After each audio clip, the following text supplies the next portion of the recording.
ಪಾಠ ಶುರು ಮಾಡೋಣ. ನಾರಾಯಣಂ ನಿಖಿಲಪೂರ್ಣಗುಣೈಕದೇಹಂ ನಿರ್ದೋಷಮಪ್ಯತಮಂ ಪಿಖಿಲೀಸುವಾಕ್ಯೈಃ ಅಸ್ಯೋದ್ಭವಾದಿದಮಶೇಷವಿಶೇಷತೋಪಿ ವಂದ್ಯಂ ಸದಾ ಪ್ರಿಯತಮಂ ನಮಸನ್ನಮಾಮಿ. ಕೃಷ್ಣಾಯ ವಾಸುದೇವಾಯ ಹರಯೇ ಪರಮಾತ್ಮನೇ ಪ್ರಣತಕ್ಲೇಶನಾಶಾಯ ಗೋವಿಂದಾಯ ನಮೋ ನಮಃ. ನಾರಾಯಣಂ ಗುಣೈಃ ಸರ್ವೈರುದೀರ್ಣಂ ದೋಷವರ್ಜಿತಂ ಜ್ಞೇಯಂ ಗಮ್ಯಂ ಗುರುಂಶ್ಚಾಪಿ ನತ್ವಾ ಸೂತ್ರಾರ್ಥಮುಚ್ಯತೆ. ಅಭ್ರಮಂ ಭಂಗರಹಿತಂ ಅಜಡಂ ವಿಮಲಂ ಸದಾ ಆನಂದತೀರ್ಥಮತುಳಂ ಭಜೆ ತಾಪತ್ರಯಾಪಹಂ. ಪೃಥ್ವೀಮಂಡಲಮಧ್ಯಸ್ಥಾಃ ಪೂರ್ಣಬೋಧಮತಾನುಗಾಃ ವೈಷ್ಣವಾಃ ವಿಷ್ಣುಹೃದಯಾಃ ತಾನ್ ನಮಸ್ಸೇ ಗುರುನ್ಮಮ. ತಪಸ್ವಾಧ್ಯಾಯ ಶುಶ್ರೂಷಾ ಕೃಷ್ಣಪೂಜಾರತಂ ಮುನಿಂ ವಿಶ್ವೇಶಂ ಇಷ್ಟದಂ ವಂದೇ ಪರಿವ್ರಾಟ್ ಚಕ್ರವರ್ತಿನಂ. ಶ್ರೀ ಗುರುಭ್ಯೋ ನಮಃ. ಹರಿ ಓಂ. ಅತೃತ್ವಾಧಿಕರಣ. ಅತ್ತಾಚರಾಚರಗ್ರಹಣಾತ್ ಎನ್ನುವಂತಹ ಸೂತ್ರದಲ್ಲಿ ಮೊದಲಿಗೆ ನಾವು ಜನ್ಮಾದ್ಯಸ್ಯ ಯತಃ ಅಂತ ಹೇಳಿದ್ವಿ. ಈ ಅಧಿಕರಣದಲ್ಲಿ ವಿಶೇಷ ಅಂತಂದರೆ ಸರ್ವಧರ್ಮಗಳನ್ನು ಪರಮಾತ್ಮನಲ್ಲಿ ಸಮನ್ವಯ ಮಾಡುವಂಥದ್ದು. ಇಲ್ಲಿ ಅತೃತ್ವ ರೂಪ ಧರ್ಮವನ್ನು ಪರಮಾತ್ಮನಲ್ಲಿ ಸಮನ್ವಯ ಮಾಡ್ತಾ ಇದ್ದೇವೆ. ಅತೃತ್ವ ಅಂತಂದರೆ ಸರ್ವಭಕ್ಷಕತ್ವ. ಸರ್ವಭಕ್ಷಕತ್ವ ಅಂತಂದರೆ ಸರ್ವ ಲಯಕರ್ತೃತ್ವ ಅಂತ ಅರ್ಥ. ಜನ್ಮಾದ್ಯಸ್ಯ ಯತಃ ಅನ್ನೋ ಸೂತ್ರದಲ್ಲಿ ಹೇಳಿದ್ವಿ, ಈ ಬ್ರಹ್ಮಾಂಡಕ್ಕೆ ಯಾರಿಂದ ಸೃಷ್ಟಿ ಸ್ಥಿತಿ ಲಯ ನಿಯಮನ ಜ್ಞಾನ ಅಜ್ಞಾನ ಬಂಧ ಮೋಕ್ಷ ಆಗತ್ತೋ ಅಂತ. ಹಾಗಾದರೆ ಸೃಷ್ಟಿ ಸ್ಥಿತಿ ಲಯ, ಹಾಗೆ ಲಯ ಮಾಡುವವನು ಪರಮಾತ್ಮ. ಯಾರು ಲಯ ಮಾಡ್ತಾನೋ ಲಯಕರ್ತೃ, ಯಾರು ಲಯಕರ್ತೃವೋ ಅವನಲ್ಲಿ ಲಯಕರ್ತೃತ್ವ ಬರಬೇಕು. ಲಯಕರ್ತೃತ್ವ ಇಸಿಕೊಟ್ಟು ಸರ್ವಭಕ್ಷಕತ್ವ, ಸರ್ವಭಕ್ಷಕತ್ವ ಇಸಿಕೊಟ್ಟು ಅತೃತ್ವ. ಇಂತಹ ಅತೃತ್ವ ನಿನ್ನೆಯ ಪಾಠದಲ್ಲಿ, ಈ ಅತೃತ್ವ ಎನ್ನುವಂಥದ್ದು ಕಶ್ಯಪರ ಹೆಂಡತಿಯಾದ ಅದಿತಿಯಲ್ಲಿ ಬರೋದಿಲ್ಲ, ಪರಮಾತ್ಮನಲ್ಲೇ ಬರುತ್ತೆ. ಅತೃತ್ವ ರೂಪ ಧರ್ಮಕ್ಕೆ ಅಧಿಕರಣನಾದವನು ಪರಮಾತ್ಮ, ಅವನೇ ಬ್ರಹ್ಮ, ಅವನ ಜಿಜ್ಞಾಸೆಯನ್ನೇ ಮಾಡಬೇಕು ಅಂತ ನಿನ್ನೆಯ ಪಾಠದಲ್ಲಿ ನೋಡಿದ್ವಿ. ಈಗ ಪ್ರಕರಣಾಚ, ಈ ಹಿಂದೆ ಹೇಳಿರುವಂತಹ ಅನೇಕ ಪ್ರಕಾರಗಳು, ಅನೇಕ ವಿಷಯಗಳು ಏನೇನು ಹೇಳಿದ್ವಿ ನಾವು, ಯಾವ ಸಮಯದಲ್ಲಿ ಬಂದಿರೋದು ಅನ್ನೋದನ್ನು ನೋಡಬೇಕು. ಅದು ಹೇಳಿದ್ದು ವಿಷ್ಣು ಪ್ರಕರಣ. ವಿಷ್ಣುವನ್ನ ಹೇಳುವಂತಹ, ಪರಮಾತ್ಮನ ಬಗ್ಗೆ ವರ್ಣನೆ ಮಾಡುವಂತಹ ಸಮಯದಲ್ಲಿ ಹಿಂದೆ ಹೇಳಿರುವಂತಹ ಆ ಕೆಲವೊಂದು ಪ್ರಮಾಣಗಳು ಈ ಬೃಹದಾರಣ್ಯದ ಉಪನಿಷತ್ತಿನಲ್ಲಿ ಬರುವಂಥದ್ದನ್ನು ಹೇಳ್ತಾ ಇದ್ದಾರೆ. ಪ್ರಕರಣಾಚ, ಇಷ್ಟು ಪ್ರಕಾರವೇ. ಎಲ್ಲರೂ ಸೂತ್ರವನ್ನು ಓದೋಣ. ಓಂ ಪ್ರಕರಣಾಚ ಓಂ. ಓಂ ಪ್ರಕರಣಾಚ ಓಂ.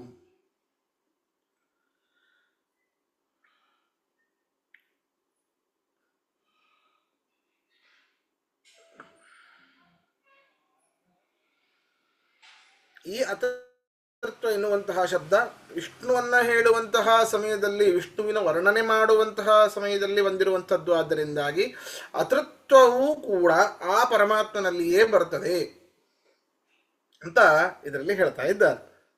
ನೋಡಿ, ಇನ್ನೊಂದು ಅನೇಕ ಪ್ರಮಾಣಗಳನ್ನು ಕೊಡ್ತಾರೆ. ಭಾಷ್ಯವನ್ನು ಓದೋಣ. ಅಪ್ಸಂವತ್ಸರ ಸೃಷ್ಟ್ಯಾದಿನ ತತ್ ಪ್ರಕರಣಾಚ. ಅಪ್ಸಂವತ್ಸರ ಸೃಷ್ಟ್ಯಾದಿನ ತತ್ ಪ್ರಕರಣಾಚ.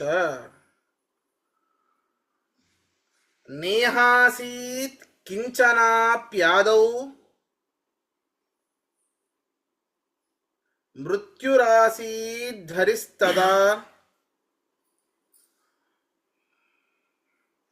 ಸೋತ್ಮನೋ ಮನಸಾ ಸ್ರಾಕ್ಷೀತ್ ಅಪಯೇವ ಜನಾರ್ದನಃ. ಶಯಾನಸ್ತಾಸು ಭಗವಾನ್ ನಿರ್ಮಮೇಂಡಂ ಮಹತ್ತರಂ ನೋಡಿ, ಅಪ್ಸಂವತ್ಸರ ಸೃಷ್ಟಿಯಾದಿನ ತತ್ ಪ್ರಕರಣ ಚ. ಯಾವ ಪ್ರಕರಣ? ವಿಷ್ಣುವಿನ ಪ್ರಕರಣ. ಅದಕ್ಕಿಂತ ಮುಂಚೆ ಎಲ್ಲವನ್ನೂ ತಿನ್ನಬೇಕು. ನಮಗೆ ಸೃಷ್ಟಿಕರ್ತ ಅನ್ನೋ ಬ್ರಹ್ಮ ಅಂತ ತಲೆಗೆ ಬರ್ತದೆ. ಹೌದು, ಯಾಕೆ ಚತುರ್ಮುಖ? ಯಾಕೆ ಸೃಷ್ಟಿಕರ್ತ?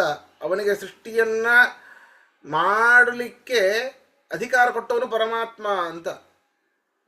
ಯಾಕೆ ಅಂತ ಮುಂದಿನ ಭಾಷ್ಯದಲ್ಲಿ ಹೇಳ್ತಾರೆ. ಇಲ್ಲಿ ನೋಡಿ, ಅಪ್ ಸಂವತ್ಸರ ಸೃಷ್ಟಿಯಾದಿನ, ನೀರನ್ನ ಸೃಷ್ಟಿ ಮಾಡಿದ, ಚತುರ್ಮುಖನನ್ನ ಸೃಷ್ಟಿ ಮಾಡಿದ. ಸಂವತ್ಸರ ಅಂದ್ರೆ ಸಂವತ್ಸರ ನಾಮಕನಾದ ಆ ಚತುರ್ಮುಖನನ್ನ ಸೃಷ್ಟಿ ಮಾಡಿದ. ಆ ಪ್ರಕರಣದಲ್ಲಿ ಬರುವಂಥದ್ದು. ನೇಹಾಸೀತ್ ಕಿಂಚನಾಪ್ಯಾದವು, ಯಾರೂ ಕೂಡ ಸೃಷ್ಟಿಯ ಆದಿಯಲ್ಲಿ ಯಾರೂ ಯಾವ ವಸ್ತುವೂ ಕೂಡ ಇರಲಿಲ್ಲ. ಕಿಂಚನ ಜಡವಸ್ತುಗಳೂ ಇರಲಿಲ್ಲ. ಪರಮಾತ್ಮ ಒಬ್ಬನೇ ಇದ್ದ. ಮೃತ್ಯುರಾಸೀದ್ ಹರಿಸ್ತದ, ಆ ಮೃತ್ಯು ನಾಮಕನಾದ ಪರಮಾತ್ಮ ಅವನೊಬ್ಬನೇ ಇದ್ದ. ಸೋತ್ಮನೋ ಮನಸಾಸ್ರಾಕ್ಷೀತ್, ತನ್ನ ಮನಸ್ಸಿನಿಂದಾಗಿ. ಅಪಏವ ಜನಾರ್ದನ, ಆ ಜನಾರ್ದನ ತನ್ನ ಮನಸ್ಸಿನಿಂದಾಗಿ ಮೊಟ್ಟ ಮೊದಲಿಗೆ ನೀರನ್ನ ಸೃಷ್ಟಿ ಮಾಡಿದ. ಸೃಷ್ಟಿ ಮಾಡಿ ಏನು ಮಾಡಿದ? ಶಯಾನಸ್ತಾಸು ಭಗವಾನ್, ಆ ನೀರಿನ ಮೇಲೆ ಮಲಗಿಕೊಂಡ. ಅದರಲ್ಲಿ ನಿರ್ಮಮೇಂಡಂ ಮಹತ್ತರಂ, ಆ ನೀರಿನಲ್ಲಿ ದೊಡ್ಡದಾದ ಅಂಡವನ್ನ ಅರ್ಥಾತ್ ಬ್ರಹ್ಮಾಂಡವನ್ನ ಸೃಷ್ಟಿ ಮಾಡಿದ ಪರಮಾತ್ಮ. ಬ್ರಹ್ಮಾಂಡ ಹೊರಗಿನ ಒಂದು ಆ ಕವಚ ರೂಪವಾದಂತಹ ಬ್ರಹ್ಮಾಂಡವನ್ನ ಸೃಷ್ಟಿ ಮಾಡಿದ ಅಂತ. ಶಯಾನಸ್ತಾಸು ಭಗವಾನ್, ತಾಸು ತನ್ನ ಮನಸ್ಸಿನಿಂದ ಸೃಜಿಸಲ್ಪಟ್ಟ ಆ ನೀರಿನಲ್ಲಿ ಪರಮಾತ್ಮ ಮಲಗಿಕೊಂಡ. ಆ ಮಲಗಿಕೊಂಡಿರುವಂತಹ ನೀರಿನಲ್ಲಿ ಮಹತ್ತರಂ ಅಂಡಂ ನಿರ್ಮಮೆ, ದೊಡ್ಡದಾದ ಬ್ರಹ್ಮಾಂಡವನ್ನ ಪರಮಾತ್ಮ ಸೃಷ್ಟಿ ಮಾಡಿದ.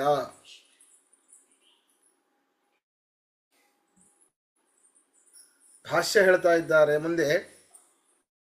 ತತ್ಪರಂ ನಾಮ ಬ್ರಹ್ಮಾಣಂ ಅಸೃಜತ್ ಪ್ರಭುಃ ತಮತ್ತುಂ ವ್ಯಾದದಾದಾಸ್ಯಂ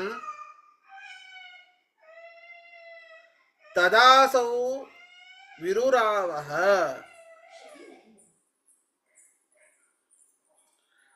ಅಥ ತನ್ ಕೃಪಯಾ ವಿಷ್ಣುಃ ಸೃಷ್ಟಿಕರ್ಮಣ್ಯಯೋಜಯತ್.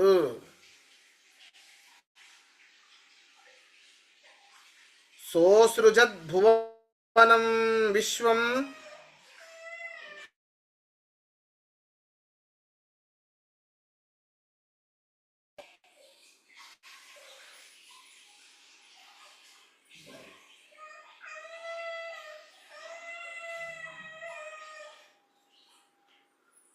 ನೋಡಿ, ಇಲ್ಲಿ ಹೇಳ್ತಾ ಇದ್ದಾರೆ. ತತ್ರ, ಆ ಬ್ರಹ್ಮಾಂಡದಲ್ಲಿ ಮೊದಲಿಗೆ ಆದ್ಯ ಜೀವ ಅಂತಂದ್ರೆ ಅದು ಚತುರ್ಮುಖ. ಚತುರ್ಮುಖನನ್ನ ಸೃಷ್ಟಿ ಮಾಡ್ತಾನಂತೆ ಪರಮಾತ್ಮ. ಸಂವತ್ಸರಂ ನಾಮ ಬ್ರಹ್ಮಾಣಂ ಅಸೃಜತ್ ಪ್ರಭು, ಸರ್ವಸಮರ್ಥನಾದ ಆ ಪರಮಾತ್ಮ ಸಂವತ್ಸರ ನಾಮಕನಾದ ಆ ಚತುರ್ಮುಖನನ್ನ ಸೃಷ್ಟಿ ಮಾಡ್ತಾನೆ. ತಮತ್ತಂ ವ್ಯಾದದಾದಾಸ್ಯಂ, ಅವ ಚತುರ್ಮುಖನನ್ನ ತಿನ್ಲಿಕ್ಕೆ ಬಾಯನ್ನ ತೆಗಿತಾನಂತೆ. ಆ ಬಾಯನ್ನ ತೆಗೆದದ್ದು ನೋಡಿ, ತಿನ್ಲಿಕ್ಕೆ ಬಂದದ್ದು ನೋಡಿ ಚತುರ್ಮುಖ ಬ್ರಹ್ಮದೇವರು ಅಳ್ಳಿಕ್ಕೆ ಶುರು ಮಾಡ್ತಾರಂತೆ. ತದಾಸೌ ವಿರುರಾವಹ, ಅಳ್ಳಿಕ್ಕೆ ಶುರು ಮಾಡ್ತಾರೆ. ಅಯ್ಯೋ ಕೂಸು ಅಳುತ್ತೆ ಅಂತ ಹೇಳಿ ಪರಮಾತ್ಮ ಬಿಟ್ಟ ಅಂತೆ ತಿನ್ನೋದನ್ನು. ಅದನ್ನು ಹೇಳ್ತಾರೆ. ಅತತಂ ಕೃಪಯಾ ವಿಷ್ಣು, ಆದ್ದರಿಂದ ಅವರ ಮೇಲಿನ ಕೃಪೆಯಿಂದಾಗಿ ಆ ಪರಮಾತ್ಮ ಆ ಚತುರ್ಮುಖನನ್ನ ಆಯ್ತಪ್ಪ ತಿನ್ನೋದಿಲ್ಲ ಅಳಬೇಡ. ಚಿಕ್ಕ ಮಕ್ಕಳು ಅಳ್ತಾ ಇರ್ತಾರೆ ನೋಡ್ರಿ, ಅಳತಾ ಇದೆ, ಏನೋ ಒಂದು ಕೊಟ್ಟರೆ ಸಮಾಧಾನ ಆಗತ್ತೆ, ಅಥವಾ ಬೇರೆ ಮೈಂಡ್ ಡೈವರ್ಟ್ ಮಾಡ್ಬೇಕು ಅವಕ್ಕೆ. ಹಂಗೆ ಆ ಅಳುವಂತಹ ಚತುರ್ಮುಖನಿಗೆ ಮೈಂಡ್ ಡೈವರ್ಟ್ ಮಾಡಲಿಕ್ಕೆ ಸೃಷ್ಟಿಕರ್ಮಣ್ಯ ಯೋಜಯತು, ಸೃಷ್ಟಿ ಮಾಡುವಂತಹ ಕೆಲಸವನ್ನ ಕೊಟ್ಟ ಪರಮಾತ್ಮ. ನಾ ಬ್ರಹ್ಮಾಂಡವನ್ನು ಸೃಷ್ಟಿ ಮಾಡಿದ್ದೀನಿ, ಹೊರಗಿನದ್ದನ್ನ ನೀವು ಒಳಗಿರೋದನ್ನು ಸೃಷ್ಟಿ ಮಾಡ್ಕೋ ಅಂತ ಹೇಳಿ ಸೃಷ್ಟಿಕರ್ಮಣ್ಯ ಯೋಜಯತು, ಸೃಷ್ಟಿಕರ್ಮಣ್ಯ ಯೋಜಯತು, ಸೃಷ್ಟಿ ಮಾಡುವಂತಹ ಕೆಲಸವನ್ನ ಆ ಚತುರ್ಮುಖನಿಗೆ ಕೊಟ್ಟ. ಸೋಸೃಜದ್ ಭುವನಂ ವಿಶ್ವಂ, ಆ ಚತುರ್ಮುಖ ಏನು ಮಾಡದ? ಅದ್ಯಾರ್ಥಂ ಹರಯೇ ವಿಭು, ಅಯ್ಯೋ ಬಿಟ್ರೆ ಈ ಪರಮಾತ್ಮ ನನ್ನನ್ನೇ ತಿಂದು ಬಿಡ್ತಾನೆ, ಆದ್ರಿಂದ ನಾ ಏನೋ ಒಂದು ಸೃಷ್ಟಿ ಮಾಡಬೇಕು, ಆ ಮಾಡಿದ್ದನ್ನ ಅದನ್ನ ತಿನ್ಲಿಕ್ಕೆ ಪರಮಾತ್ಮನೇ ಕೊಡಬೇಕು ಅಂತ. ಅಂದ್ರೆ ನಾನು ಪಾರಾದ್ರೆ ಸಾಕು ಅಂತ, ನಾನು ಪಾರಾದ್ರೆ ಸಾಕು ಅಂತ. ಅದರಿಂದ ಬಿಟ್ಟರೆ ನನ್ನನ್ನೇ ತಿಂದು ಬಿಡ್ತಾನೆ, ಈಗ ಸೃಷ್ಟಿ ಮಾಡಲಿಕ್ಕೆ ಕೊಟ್ಟಿದ್ದಾನೆ, ಅದರಿಂದಾಗಿ ನಾನು ಸೃಷ್ಟಿ ಮಾಡಬೇಕು. ಅದನ್ನೇ ಹೇಳಿದ್ದು. ಸಹ ಭುವನಂ ವಿಶ್ವಂ ಹರಯೇ ವಿಭು ಹರಯೇ ಅದ್ಯಾರ್ಥಂ ಅಸೃಜತ್.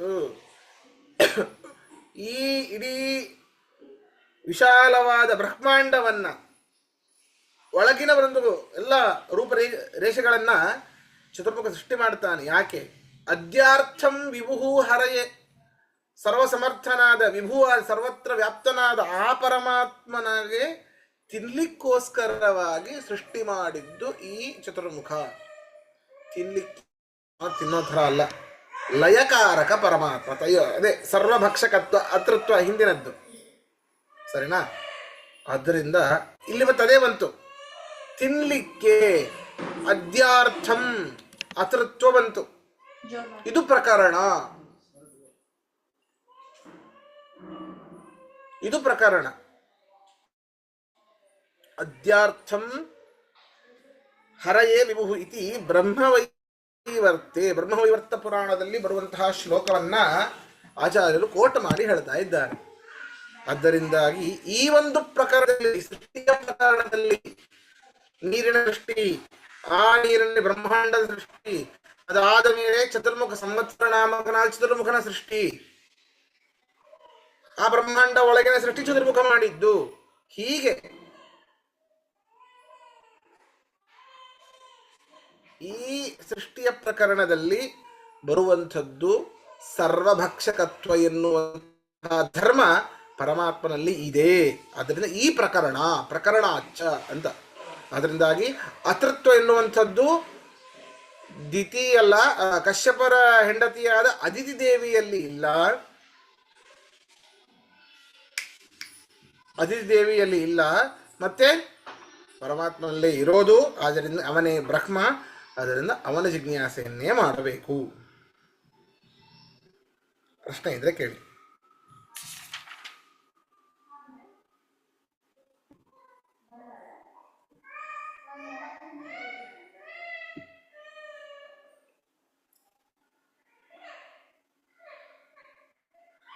ಪ್ರಶ್ನೆ ಇದ್ರೆ ಕೇಳಿ, ಇಲ್ಲ ಮುಂದೆ ಹೋಗೋಣ.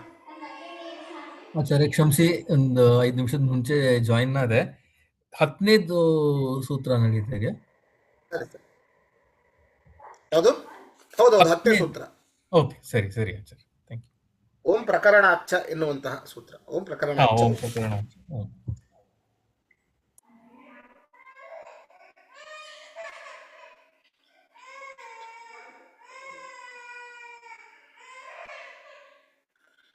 ಈಗ ಮುಂದಿನ ಅಧಿಕರಣದಲ್ಲಿ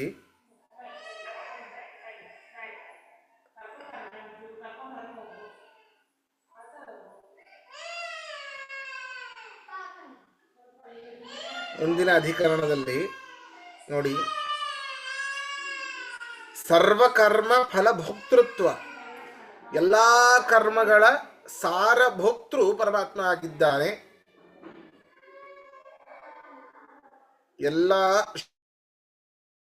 ಶುಭ ಕರ್ಮಗಳ ಸಾರಭೋಕ್ತೃ ಪರಮಾತ್ಮ ಆಗಿದ್ದಾನೆ. ಎಲ್ಲರ ಹೃದಯದಲ್ಲೂ ಕೂಡ ಪರಮಾತ್ಮ ಇದ್ದಾನೆ. ಸರ್ವ ಹೃದಯ ಸನ್ನಿಹಿತತ್ವ, ಸರಿನಾ? ಸರ್ವ ಹೃದಯ ಸನ್ನಿಹಿತತ್ವ ಎನ್ನುವಂತಹ ಎರಡು ಧರ್ಮಗಳನ್ನು ಪರಮಾತ್ಮನಲ್ಲಿ ಸಮನ್ವಯ ಮಾಡ್ತಾ ಇದ್ದಾರೆ. ಯಾವುದ್ಯಾವುದು? ಹಿಂದಿನ ಅಧಿಕರಣದಲ್ಲಿ ಯಾವುದ್ಯಾವುದು ಮಾಡಿದ್ವಿ ನಾವು? ಅತೃತ್ವ, ಅದೊಂದೇ ಅತೃತ್ವವನ್ನು ಪರಮಾತ್ಮನಲ್ಲಿ ಸಮನ್ವಯ ಮಾಡಿದ್ವಿ, ಅತೃತ್ವ ರೂಪ ಧರ್ಮವನ್ನು. ಈಗಿನ ಅಧಿಕರಣದಲ್ಲಿ ಸರ್ವಕರ್ಮ ಫಲ ಭೋಕ್ತೃತ್ವ, ಸರ್ವ ಹೃದಯ ಸನ್ನಿಹಿತತ್ವ, ಎಲ್ಲ ಜೀವನ ಹೃದಯದಲ್ಲಿ ಇರುವಂಥವನು ಪರಮಾತ್ಮ. ಎಲ್ಲ ಜೀವರ ಕರ್ಮಗಳ ಶುಭ ಕರ್ಮಗಳ ಸಾರವನ್ನು ಪರಮಾತ್ಮನೇ ಮಾಡುವಂಥವನು, ಪರಮಾತ್ಮನಿಗೆ ಸೇರುವಂಥದ್ದು ಭೋಕ್ತೃ ಪರಮಾತ್ಮ ಆಗಿದ್ದಾನೆ ಅಂತ ಅದರ ಬಗ್ಗೆ ಹೇಳ್ತಾ ಇದ್ದಾರೆ ಇಲ್ಲಿ. ನೋಡ್ರಿ, ಭಾಷ್ಯ ಹೇಳಬೇಕು. ಸರ್ವಾತೈಕಃ ಪರ ಉಕ್ತಃ, ಸರ್ವಾತೈಕಃ ಪರ ಉಕ್ತಃ ಋತಂ ಪಿಬಂತೌ ಸುಕೃತಸ್ಯ ಲೋಕೆ ಗುಹಾಂ ಪ್ರವಿಷ್ಟೌ ಪರಮೇ ಪರಾರ್ಧೆ ಛಾಯಾತಪೌ ಬ್ರಹ್ಮವಿದೋ ವದಂತಿ ಪಂಚಾಗ್ನಯೋ ಯೇ ಚ ತ್ರಿನಾಚಿಕೇತಾಃ.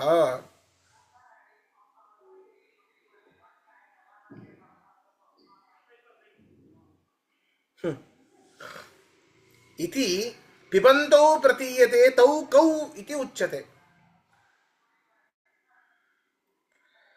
ಹಿಂದಿನ ಅಧಿಕರಣದಲ್ಲಿ ಸರ್ವಾತೈಕಃ ಪರಃ, ಅತ್ತ ಅಂದ್ರೆ ತಿನ್ನುವಂಥದ್ದು.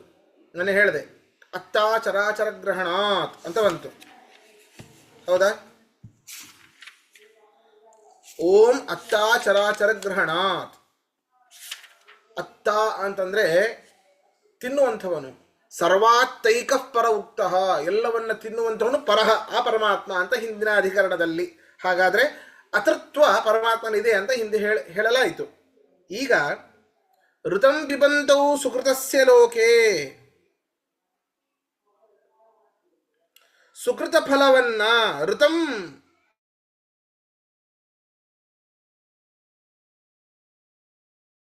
ಮಾಡ್ತಾರಂತೆ. ಗುಹಾಂ ಪ್ರವಿಷ್ಟೌ ಪರಮೇ ಪರಾರ್ಧೆ, ಹೃದಯ ಗುಹೆಯಲ್ಲಿ ಒಬ್ಬರಲ್ಲಪ್ಪ, ಇಬ್ಬಿಬ್ಬರಿರೋದು.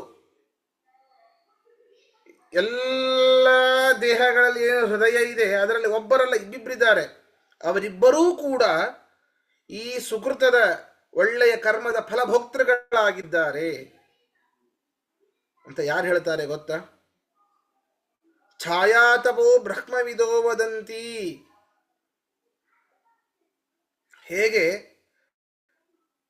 ಬಿಸಿಲು ನೆರಳು ಯಾವಾಗಲೂ ಒಟ್ಟಿಗೆ ಇರ್ತದೆ, ಬಿಸಿಲಲ್ಲಿ ನಿಂತರೆ ಹಿಂದೆ ನೆರಳು ಇದ್ದೇ ಇರ್ತದೆ, ಇನ್ನು ಬೇರೆ ಬೇರೆ ಆಗೋದಿಲ್ಲ. ಹಾಗೆ ಪರಮಾತ್ಮನ ಈ ಎರಡು ರೂಪಗಳು ಯಾವಾಗಲೂ ನಮ್ಮ ಹೃದಯದಲ್ಲಿ ಇದ್ದೇ ಇರ್ತಾವೆ ಅಂತ ಯಾರು ಹೇಳ್ತಾರೆ ಗೊತ್ತಾ? ಪಂಚಾಗ್ನಯ ಯೇ ತ್ರಿನಾಚಿಕೇತಾಃ ತೇ ಬ್ರಹ್ಮವಿದಃ ವದಂತಿ. ಯಾರು ಪಂಚಮಹಾಯಜ್ಞಗಳನ್ನು ಮಾಡಿದ, ಅನೇಕ ನಾಚಿಕೇತ ಯಜ್ಞಗಳನ್ನು ಮಾಡಿರುವಂತಹ ಬ್ರಹ್ಮಜ್ಞಾನಿಗಳು ಹೇಳ್ತಾರೆ. ಈ ನಾಚಿಕೇತ ಅಗ್ನಿ ಇದೆಲ್ಲ ನಚಿಕೇತ ಮತ್ತು ಯಮನ ಸಂವಾದದಲ್ಲೆಲ್ಲ ಬರ್ತದೆ, ಹೌದಾ?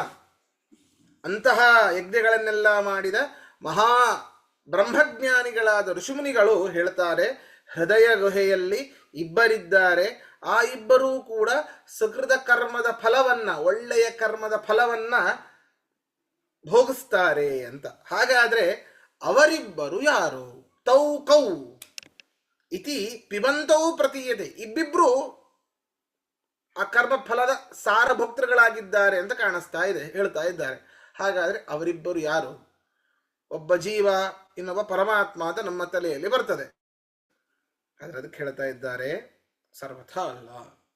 ಅದಕ್ಕೆ ನೋಡಿ ಸೂತ್ರ ನೋಡಿ ಹೇಳಬೇಕು, ಎಲ್ಲರೂ ಸೂತ್ರ ಹೇಳಬೇಕು. ಓಂ ಗುಹಾಂ ಪ್ರವಿಷ್ಟಾವಾತ್ಮಾನೌ ಹಿ ತದ್ದರ್ಶನಾತ್ ಓಂ. ಓಂ ಗುಹಾಂ ಪ್ರವಿಷ್ಟಾವಾತ್ಮಾನೌ ಹಿ ತದ್ದರ್ಶನಾತ್ ಓಂ.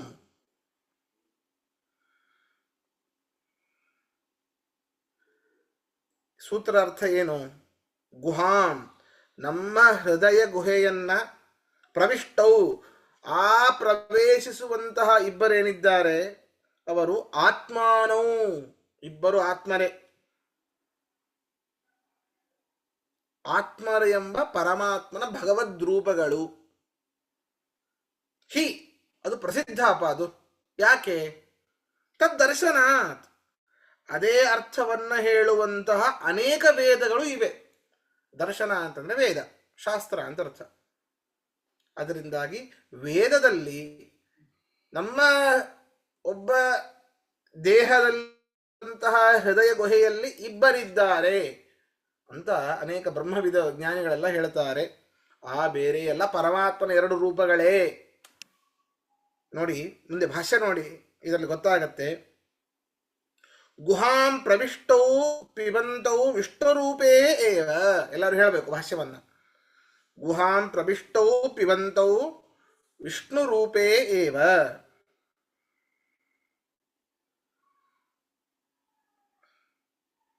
ಗುಹೆಯಲ್ಲಿ ಪ್ರವಿಷ್ಟರಾದ ಆ ಇಬ್ಬರು, ಆ ಎರಡು ರೂಪಗಳೇನಿವೆ, ಆ ಎರಡು ರೂಪಗಳು ವಿಷ್ಣು ರೂಪೇ ಏವ, ವಿಷ್ಣು ರೂಪವೇ ಹೊರತು ಒಂದು ಜೀವಾತ್ಮ ಇದೊಂದು ಪರಮಾತ್ಮ ಅಂತ ಅಲ್ಲ. ನಮ್ಮ ಹೃದಯ ಗುಹೆಯಲ್ಲಿ ಪರಮಾತ್ಮನೇ ಇರುವಂಥದ್ದು. ಅದನ್ನು ಹೇಳ್ತಾರೆ, ಮುಂದೆ ಹೇಳಬೇಕು. ಘರ್ಮಾಣ ಸಮಂತಾತ್ ತ್ರಿವೃತಂ ವ್ಯಾಪತು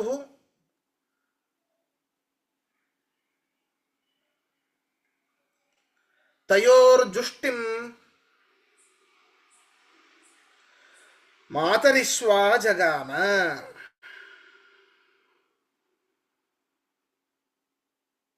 ಏನದು?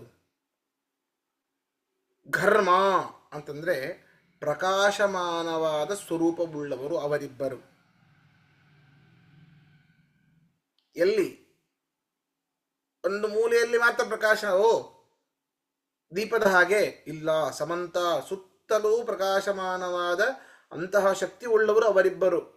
ಸಮಂತಾತ್ ಘರ್ಮ.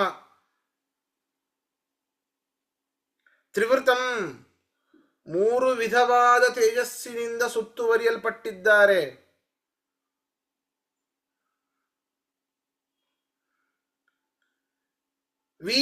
ವ್ಯಾಪತುಹು, ವ್ಯಾಪತುಹು ವಿಶೇಷಾಕಾರವಾಗಿ ವ್ಯಾಪಿಸಿಕೊಂಡಿದ್ದಾರೆ. ಮೂರು ವಿಧವಾದ ತೇಜಸ್ಸಿನಿಂದ ಅವರು ಸುತ್ತುವರಿಯಲ್ಪಟ್ಟಿದ್ದಾರೆ. ಅಂತಹ ಅದ್ಭುತವಾದ ಕಾಂತಿ ಆ ವಿಷ್ಣು ರೂಪಗಳದ್ದು. ತಯೋಹೋ ಜುಷ್ಟಿಂ, ಈ ಮುಖ್ಯ ಪ್ರಾಣ ನಮ್ಮ ದೇಹದಲ್ಲಿ ಇರೋದು ಯಾಕೆ ಅಂತಂದ್ರೆ ತಯೋಹೋ ಜುಷ್ಟಿಂ ಮಾತರಿಶ್ವಾ ಜಗಾಮ, ಆ ಭಗವದ್ರೂಪಗಳ ಸೇವೆಗಾಗಿ ಮುಖ್ಯ ಪ್ರಾಣ ನಮ್ಮ ಅಂತರಂಗದಲ್ಲಿ ಇರೋದು. ಅಂತರಂಗದ ಉಸೂರ ಹೊರಗೆ ನೂಗಿ ಅಂತರಂಗಕ್ಕೆ ಸೇರುವ.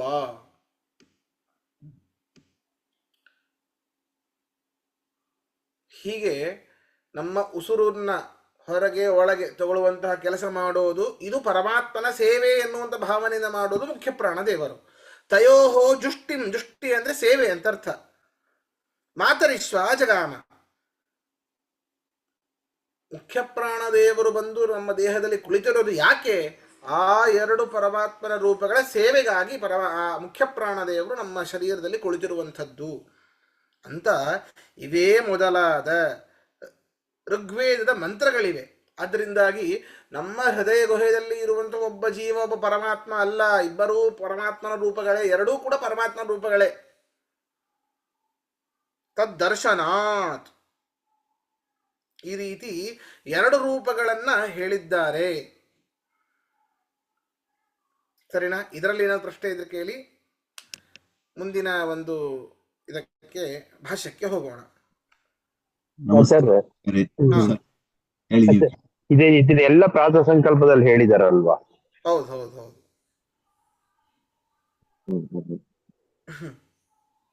ಆಚಾರ್ಯ ಇಲ್ಲಿ ಬೇಕಾದಷ್ಟು ಜಾಗದಲ್ಲಿ ಹೇಳಿದೆ, ದ್ವಾಸುಪರ್ಣೋ ಸಯ ಸುಖಾಯ ಅಂತ. ಅದು ನೀವು ಕೇಳಿದಿರಿ.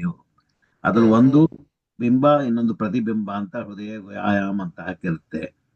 ಇಲ್ಲ ಅದಿಲ್ಲ ಅಂತ ನೀವು ಹೇಳ್ತಾ ಇದ್ದೀರಿ. ಅದು ಸ್ವಲ್ಪ ಕಾನ್ಫ್ಲಿಕ್ಟ್ ಆಗ್ತಾ ಇದೆ, ಸ್ವಲ್ಪ ಕನ್ಫ್ಯೂಷನ್ ಆಗ್ತಾ ಇದೆ.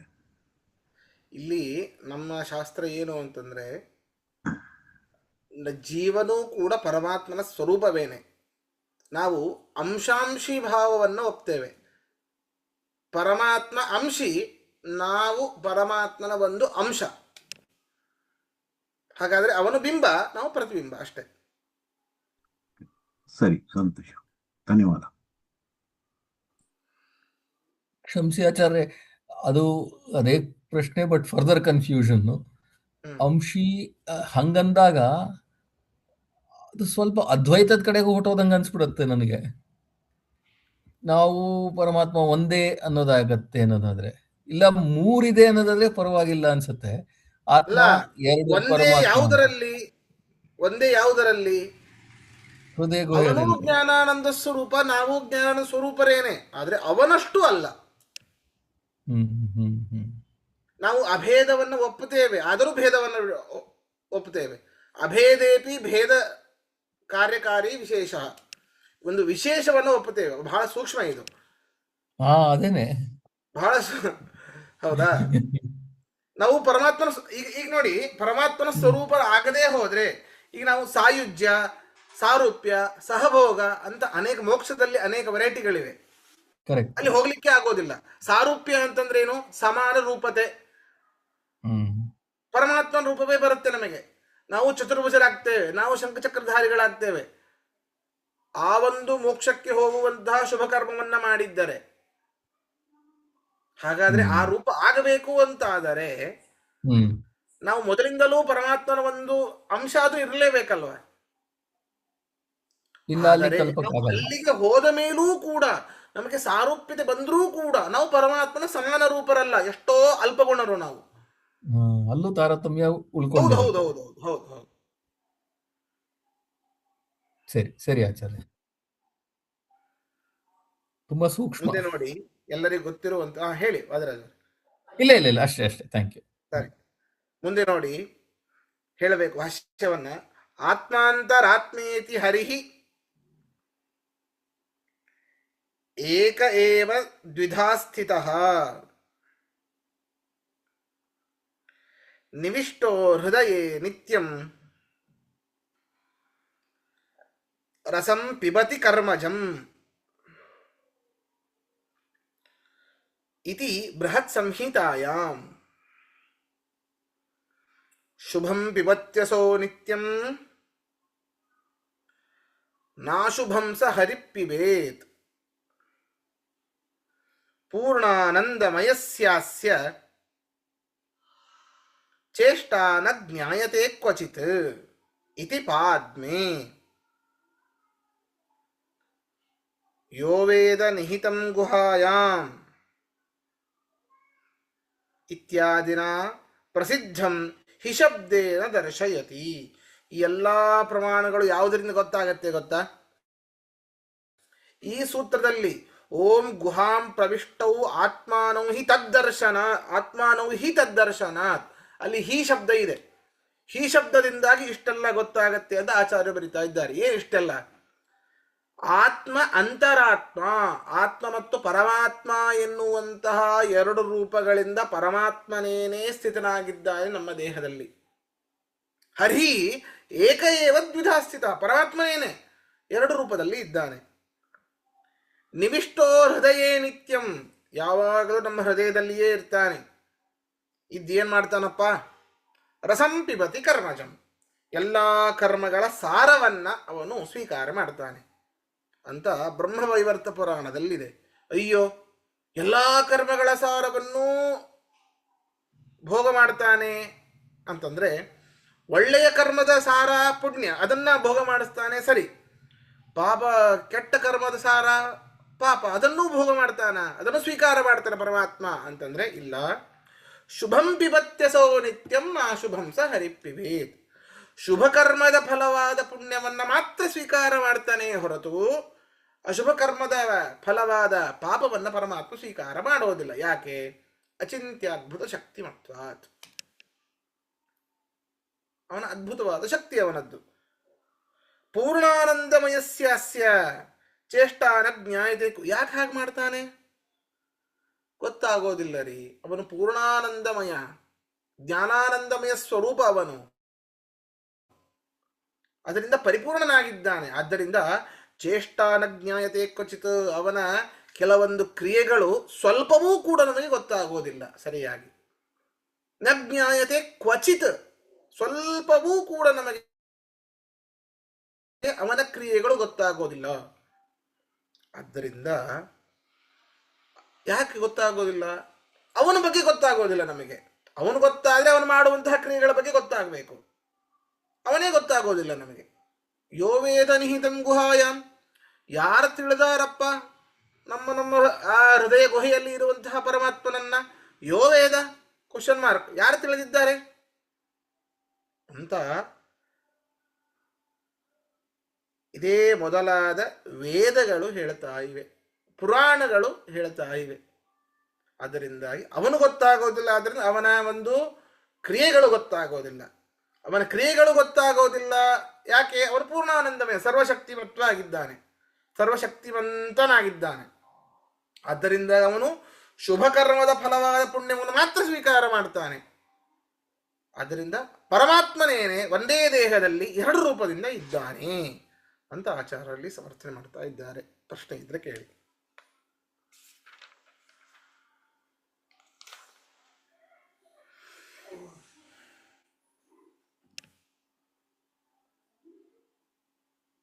ಸರಿ, ಹಾಗಾದ್ರೆ ಇವತ್ತಿನ ಪಾಠ ಇಲ್ಲಿ ಮುಗಿಸೋಣ. ಮತ್ತೇನಿಲ್ಲ, ಈಗ ಸ್ವಲ್ಪ ನಾನು ಹೊರಗಡೆ ಹೋಗಬೇಕು. ಸರಿ, ಶ್ರೀಕೃಷ್ಣ ಅರ್ಪಣ ವಸ್ತು, ಮಧ್ವೇಶ ಅರ್ಪಣ ವಸ್ತು. ಶ್ರೀಕೃಷ್ಣ.